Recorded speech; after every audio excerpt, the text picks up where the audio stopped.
What's good, YouTube? Jay Lee here. Got another Northwest podcast for you. This one is going to be a little different. I'm going to sort of play both sides of the fence on this one and kind of see if I can talk from different angles about pros and cons and varying factors, dichotomy concepts, and things like that. So first of all, I'm going to entitle this video mgtow. I'm going to make this a mgtow video because ultimately I think the message that I want to convey in this particular video is that if you're struggling with women, if you're struggling in your life as far as finding happiness, finding success, which so many of us in the red pill community are, right? I'm going to kind of steer it towards somewhat of a mgtow message in the sense that you should try to find happiness just in your everyday life. And I know for me in my life, I've spent so many years, okay, not being happy in my present moment, okay? And I think a lot of people talk about having presence and being present. You hear that term thrown around a lot in the manosphere, in self-help, philosophical, psychological circles. Be present, live in the moment, right? But what they're not really saying is that it's not so much that you should be present. I mean, yes, we should be present. It's good to be present. But it's more so that we need to find a present happiness. We need to find a present, we need to find a, what is the word I'm looking for?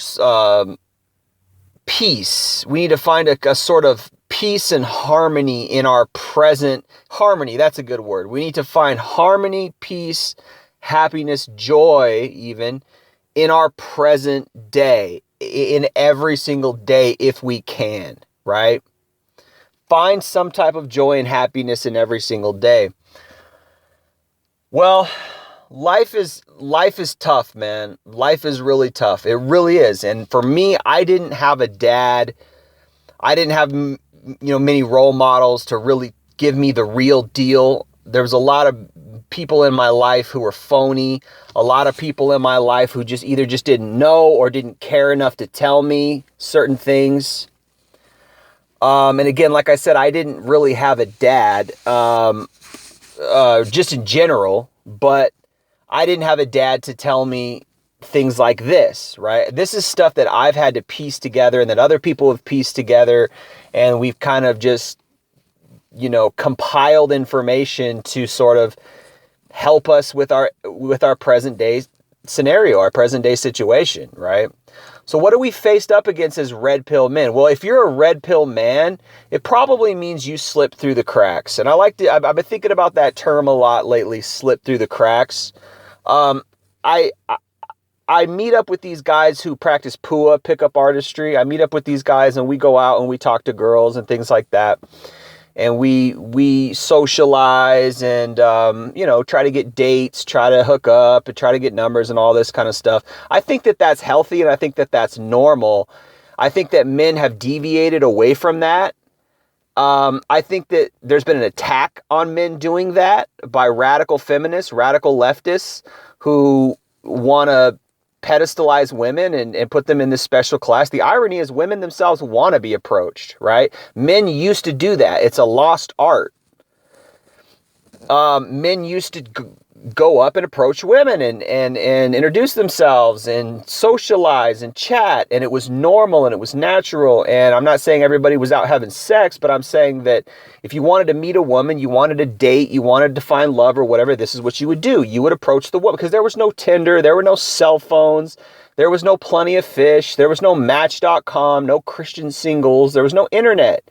This is what men used to do. You used to have to be able to go out and actually exhibit game, right? So this is a lost art, and it's arguable how many men, did it in the past anyways, because men have been afraid to approach women, and they're still afraid to approach women. Men still won't approach women in real life. Well, you can learn a lot from doing that. And, one thing I realized when I was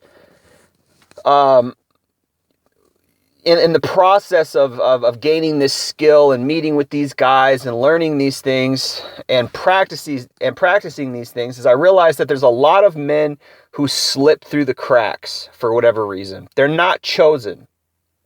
There's a lot of men who are not chosen. I'm one of those men. I was not chosen. And then when you combine a lot of the red pill truths with, these sort of latent inherent realizations that sort of dawn on you over time and over realizing, like what you're doing in life. Like, how come I'm not married? How come I'm in my 30s? How come I'm single and, women aren't looking my way? There's got to be some reason. Well, you realize that you slip through the cracks. And then when you take the red pill and even to some extent the black pill, because the red pill only goes so far, the red pill doesn't touch on certain things. And I think that I don't even classify certain truths to be strictly red pill or black pill. A truth is a truth. Whether it's a liberal who spoke it, a conservative, whether it's a black pill guy, a red pill guy, a mgtow guy, whatever, a truth is a truth to me. Now, if we're talking about the definition of the red pill, to me, what it means is it's just the truth. The red pill is just the unvarnished truth that the world is not teaching young men, because the world is blue pilled, because the world is under this matrix guise of silliness, right? We're not speaking these truths. These are not things that are being taught. These are things that are actively being suppressed. Women don't want men to know the truth of what they really do. Women don't want men to know their secrets, because if men in mass learn women's secrets, then women are no longer going to be able to operate under secrecy. They're no longer going to have that power of secret cloak of things that they're hiding from us. Motivations, goals, actions, sins, right? Transgressions, things that they're doing behind closed doors in the closet, right? So as I was meeting up with these guys, I'm going up and we're talking to girls, and I'm realizing that there's a reason why we're single. There's a reason why guys like us slip through the cracks. There's a reason why guys join something like red pill, mgtow, PUA. We find truth in these things, and we self-reflect. And what I learned is that the reason why we slip through the cracks is because we're undesirable in some way. And this is a hard truth to admit to yourself. This is a hard pill to swallow.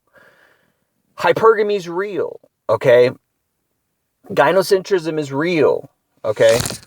The old looks, money, status adage is real. It's real. This is what women want. This is why women are actively trying to suppress the red pill concepts, the red pill truths, the red pill ideology, because they know that we know. They know that we know. And no one knows better than a woman how women succeed and how they get away with it. I shouldn't say succeed, because that's a relative term. How they get away with living on both sides, having their cake and eating it too, is secrecy.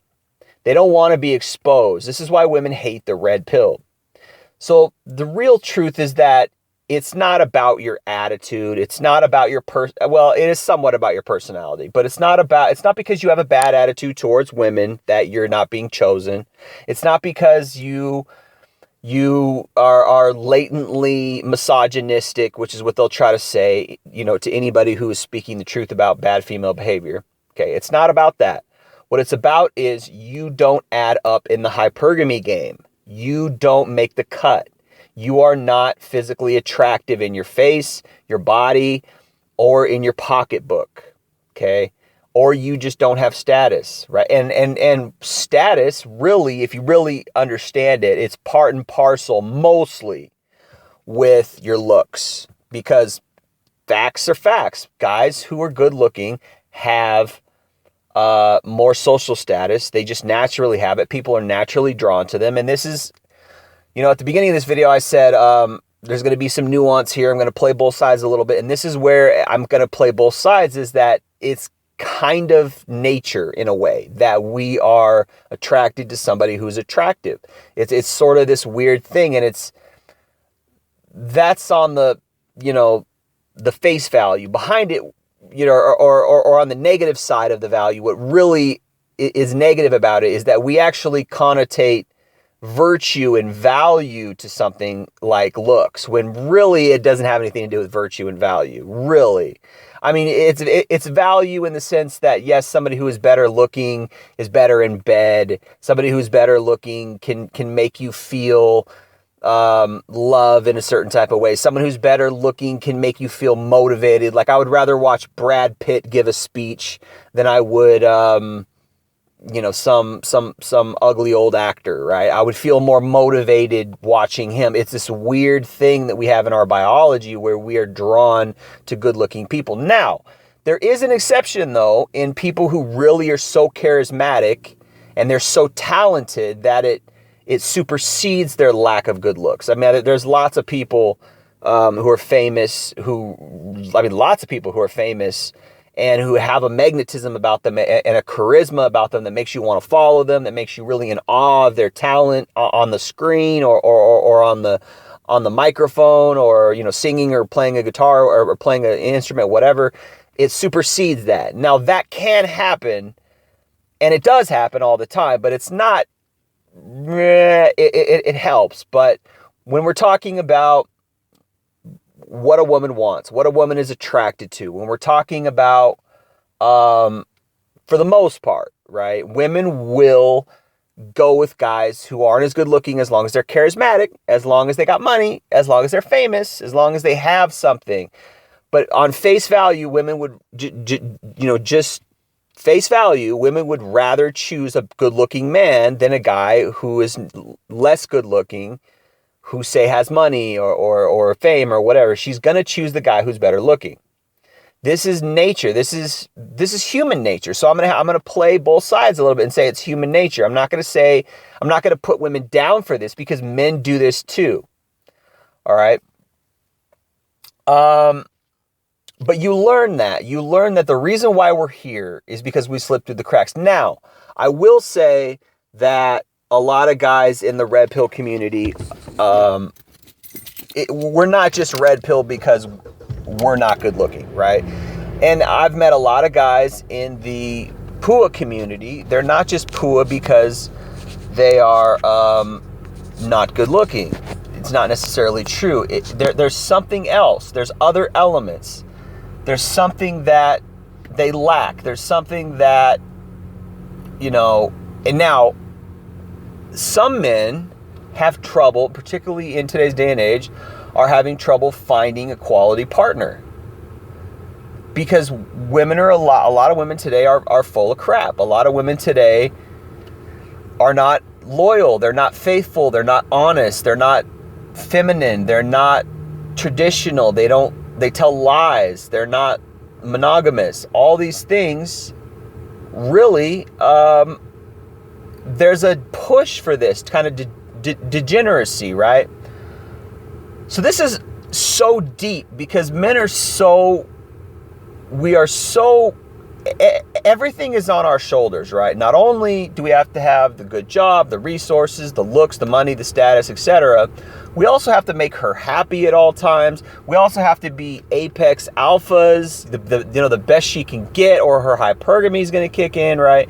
And she has no foundation. There's no foundation in society teaching women how to love and support a man, to be faithful to a man, to stick with a man. That they just go on stuff they've heard, or it's like, and then if they change their mind, then whatever way the wind blows, they go with that.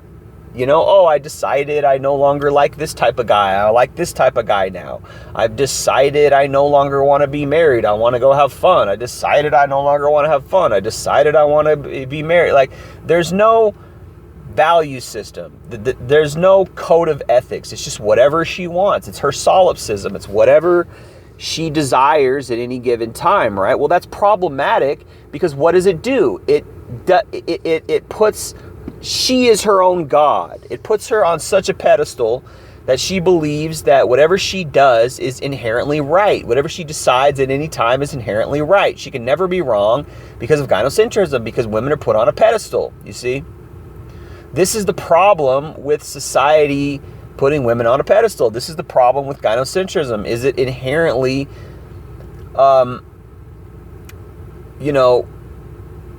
gives women an out at all times, right? Okay. So it's not just looks. It's not just that you slip through the cracks because you're not good looking. It's not just you slip through the cracks because you don't make enough money. It's not just you slip through the cracks because you don't have any social status. Those are reasons. Those are part of it. A lot of guys become red pill, join PUA, get into mgtow, right? Become quote unquote alt-right or whatever because they didn't fit in, because they weren't part of the group, because they weren't chosen. That is true on some level. However, you also have to look at the other side, and the other side is that women are not living by any code. There's not very many good women out there. This is the irony. This is where, like, it's projection. Whenever a woman says, oh, there's no good men out there, it's projection. There's really no good women out there. It's the opposite. There's all kinds of good men everywhere. What they're really saying is, I can't find a guy who checks off all these 40 boxes of requirements that I have. I can't find a 10 out of 10 in looks, right? Abs, low body mass index, BMI, low fat percentage, right? I can't find a guy who's got all that, also got a nice car, doesn't have a bunch of baby mamas running around there with his kids. He's not a user. He's not going to cheat on me. He's not a drug addict. He's not this. He's not like all these things, right? Now, I'm not saying that some of those things aren't important. Some of those things are very important, but the list is astronomical, right? It's not about love. And this is what I always say in my videos. It's not about love. It's about all these things that you check off in her boxes. So, of course, a lot of men are going to slip through the cracks in that sense. Of course, a lot of men are going to be like, yeah, I'm joining the red pill. Yeah, I'm going to be into pickup artistry because I only want women for sex because I can't fulfill these standards. I can't fulfill all these requirements. And it's like, what is she bringing to the table? A used up vagina. And this is what men are saying. This is what we're saying in the red pill. This is what we're saying in the mgtow community, right? Is that not only do we have to have all these standards, not only do we have to be the best looking guy, be the most alpha, be the leader, be the guy with the most resource. We got to do all this, or the best that she can get. And there's got to be this chemistry, and the stars got to align, and we got to have a big dick, and we got to dress nice and have a nice house and a nice car. All that's got to align, and we got to have chemistry. It's like, whatever happened to just love? Whatever happened to just like, hey, you know what? I'm going to find somebody to love, and I'm going to stick with that person. And that's it. This is going to be my soulmate, right? Now it's like women are changing men out like socks. Like how many times a day do you change a pair of socks? Depending on what you do, sometimes 2 or 3 times a day. You wear socks in the morning, you go to the gym, you come home, you take them off, you take a shower, you put more socks on. Oh, you go outside and you step in some mud. Oh, you got to change them and change your socks. Oh, you go swimming later on, change your socks. You might change your socks 3 or 4 times in a day sometimes. This is how women view relationships. Relationships are just interchangeable. Why? Because this is how they view men. They don't view men as special. We're products. We're interchangeable entities. They can get us anytime they want us. This is part of it. That's part of why. They have unlimited access to us. Sex, relationships, unlimited. They know this. This is what I learned when I went out and started hitting on women. I was like, oh, they don't give a shit. Women aren't hitting on men. Men are hitting on women, and they know this. They have unlimited power in this aspect because for some reason, nature has deemed it so that men chase women. And what have they done, though? Right? What have they done with this power? Have they honored it? Have they been faithful to one man that they chose? No, they use us and discard us like tissue. And you'll hear women saying this. Men are like tissue. Men are expendable. Men are changed. And it's like, what it really comes down to is their ego. What it comes down to is their narcissism. They're like tyrants. Oh, you have to fulfill all these things at all times. And however I'm feeling, I can change. It's like, you see these movies of these tyrant kings, right? And they're just They're horrible to everyone, and it's like you wonder why.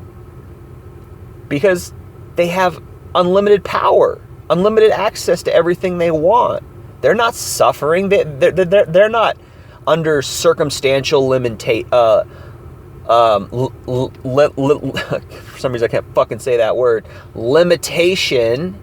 They're not under circumstantial limitation due to lack of resources, lack of opportunity. No, they have unlimited opportunity and resources because they'll just use men to get what they want. And I don't know what you would call that. Is that a cruel trick of nature? Is that an evolutionary? Is there some kind of evolutionary benefit behind that? You know, the only positive that I can think of is that I guess if it was the same where men had unlimited access to women, then I probably would think that men would totally exploit that and just have sex all the time. But the irony is that's what women are doing. They're just out having sex all the time. The difference is they lie about it. Men wouldn't lie about it. I'll say that. Men wouldn't lie about it. We wouldn't put this veneer and we'd brag about it. Everybody would know. Hey, oh yeah, everybody's having sex all the time, right? The difference is that women are lying about it. The reason women are lying about it is because they want to have their cake and eat it too. That's why they're lying about it. They want to have the option of settling down someday. And they know that if the truth gets out there, again, this is why they hate red pill. This is why they hate the truths. In the red pill manosphere, the mgtow truths, if the truth gets out that they're sleeping around 24/7 all the time with various different men, they know that men wouldn't want to settle down with them.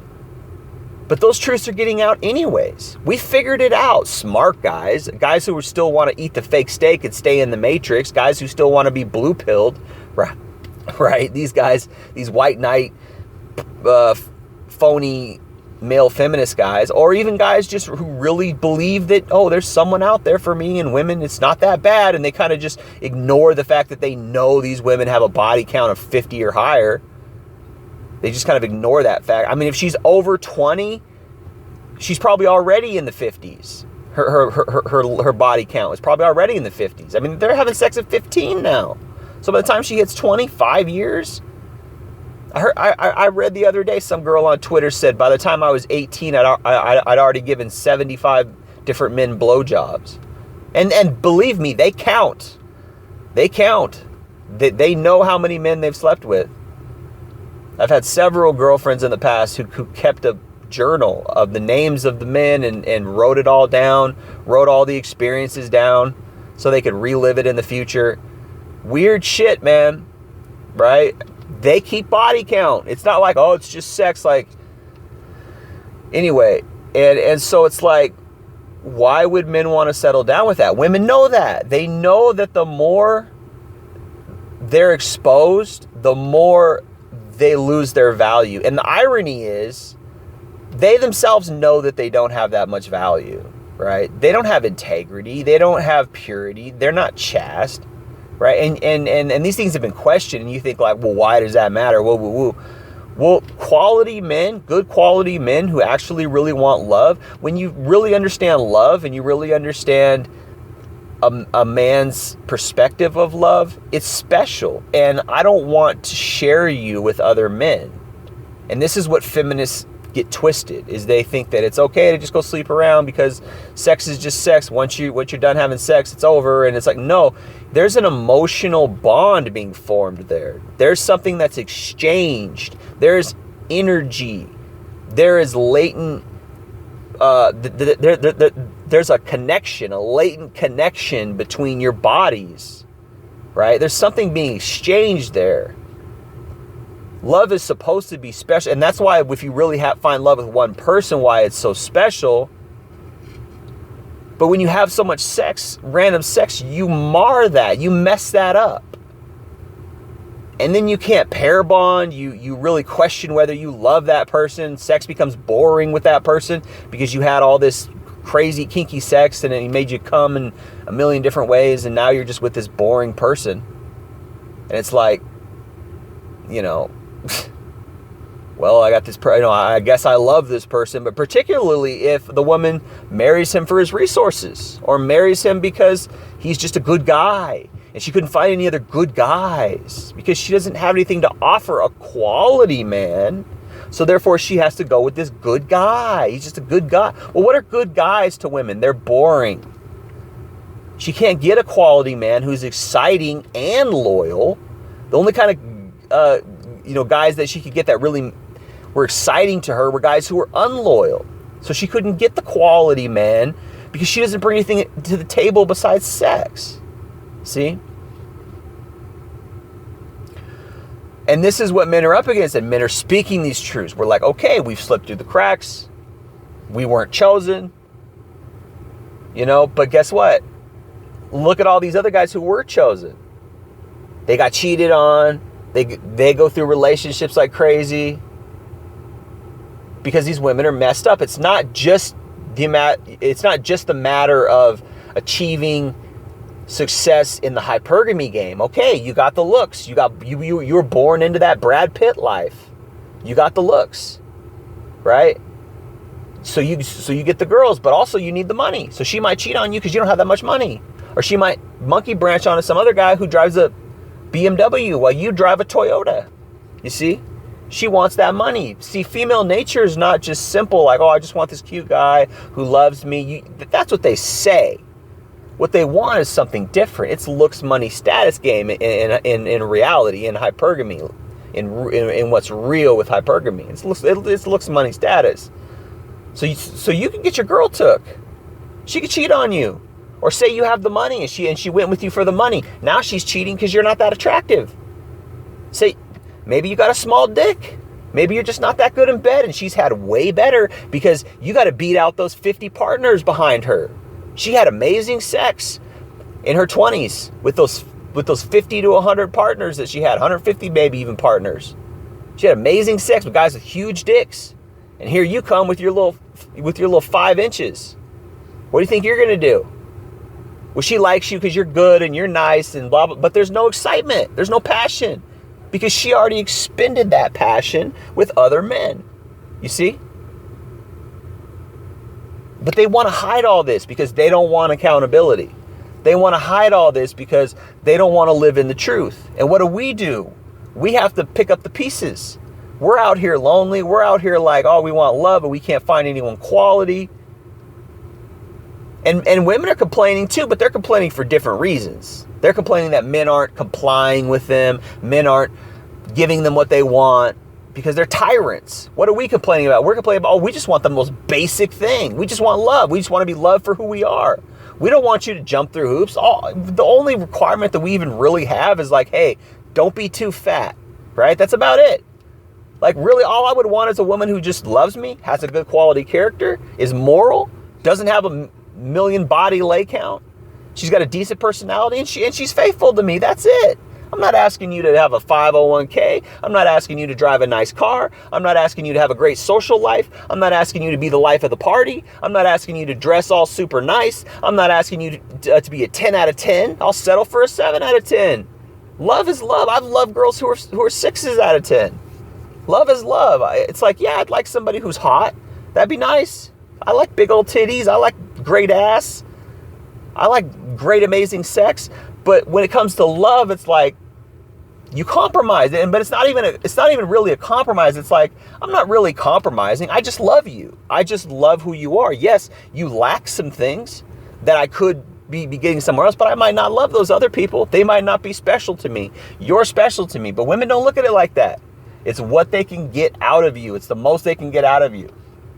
Well, this is my guy. And it's like, there's so much out there, man. There's so much out there for these women to deviate, right? All this negative propaganda from modern feminism telling them, hey, you're a diva. You're a boss bitch. You can get any man you want. You don't need that guy. You don't need a man. Ooh, like hyping them up, gassing them up, telling them all this nonsense.